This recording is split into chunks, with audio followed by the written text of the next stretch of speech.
ঈশ্বর যদি থাকেন তাহলে জগতে এত দুঃখ কেন? তিনি কি দেখছেন না? তার কি দুঃখ দূর করবার শক্তি নেই? স্বামী অরূপানন্দের এই প্রশ্নের উত্তরে মা বলেছেন, সৃষ্টি সুখ দুঃখময়। দুঃখ না থাকলে সুখ কি বোঝা যায়? আর সকলের সুখ হওয়া সম্ভব কি করে? সীতা বলেছিলেন রামকে, তুমি সকলের দুঃখ কষ্ট দূর করে দাও না কেন? রাজ্যে যত প্রজা লোকজন আছে সকলকে সুখে রাখো, তুমি তো ইচ্ছা করলেই পারো। রাম বললেন, সকলের সুখ একসঙ্গে কি হয়? না, তুমি ইচ্ছা করলেই হয়। যার যা অভাব হয় রাজভাণ্ডার হতে দিয়ে দাও। আচ্ছা, তোমার কথা মতোই হবে।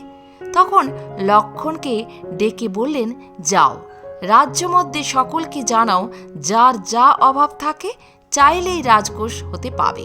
সকলে সংবাদ পেয়ে এসে দুঃখ জানালে।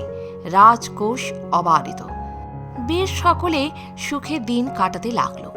রামের এমনই মায়া যে শীঘ্র যে দালানে রাম সীতা থাকতেন তার ছাদ ফেটে জল পড়তে আরম্ভ হল। মেরামতের চেষ্টায় লোকজন ডাকতে পাঠালেন। কোথায় লোকজন? কুলি মজুর কি আর আছে? রাজ্য মধ্যে কুলি মজুরের অভাবে প্রজাদের ঘর দরজা কাজ কর্ম সব নষ্ট হতে চলেছে প্রজারা জানালে। তখন নিরুপায় হয়ে সীতা রামকে বললেন, আর ভিজে ভিজে কষ্ট সহ্য হয় না। যেমনি ছিল তুমি ঠিক তেমনই করে দাও, তাহলে কুলি মজুর সব মিলবে। সকলের একসঙ্গে সুখ হওয়া সম্ভব নয়। রাম বললেন, তথাস্তু।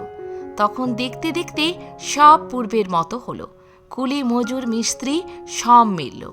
সীতা বললেন, ঠাকুর, এ সৃষ্টি তোমারই অদ্ভুত খেলা। চিরদিন কেউ সুখী থাকবে না। সব জন্ম কারো দুঃখে যাবে না। যেমন কর্ম তেমন ফল, তেমন যোগাযোগ হয়। জয় ঠাকুর, জয় মা। আজ এ পর্যন্তই। ভালো থাকবেন, সুস্থ থাকবেন। যদি ভিডিওটি ভালো লাগে একটা লাইক অবশ্যই করবেন। আর আপনি যদি নতুন এসে থাকেন আমার চ্যানেলটিকে সাবস্ক্রাইব করে বেল আইকনটি প্রেস করতে ভুলবেন না। সবার আগে বেলা 3টায় পৌঁছে যাবে আমার ভিডিওগুলি আপনার কাছে প্রতিদিন। ধন্যবাদ।